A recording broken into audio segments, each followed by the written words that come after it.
Okay, we need to talk about this because I filmed this earlier this year. So much context around it and what I was posting at the time that is missing here. So I do want to say I agree with you. I am a feminist, a liberal feminist, and I believe that feminism is important, that women deserve equal rights.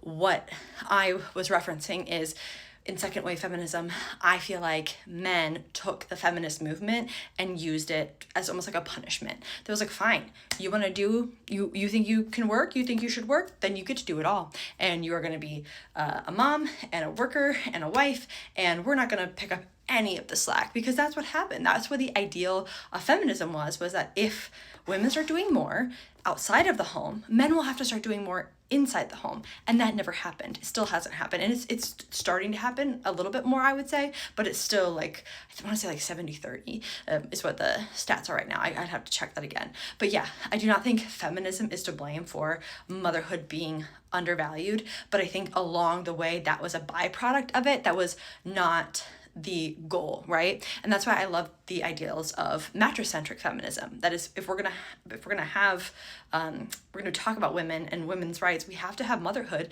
as part of that conversation, because most women are mothers, and that is something that we have not had in the conversation. And so expecting a woman to work the same work hours as a man when she's also the primary caretaker for the children and is in charge of drop up and pick up, that doesn't make sense. Like, things need to be adjusted so that motherhood can be supported and and that doesn't happen because motherhood isn't appreciated in the way that it should be. And again, it also feels like this punishment. So no, I do not think feminism is to blame. I think the patriarchy is to blame, but I think it happened alongside feminism as an inadvertent byproduct.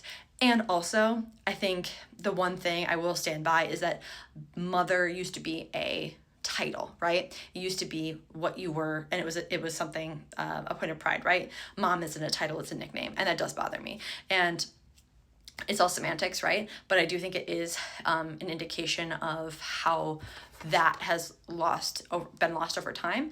And now I'm like firmly in the camp of the mindset that we can want to be respected as mothers and be proud of that title as mother and be a million other things at the same time. And that's what we should be supporting, just like men are fathers and are a million other things at the same time. So hope that helps. And thank you for this comment.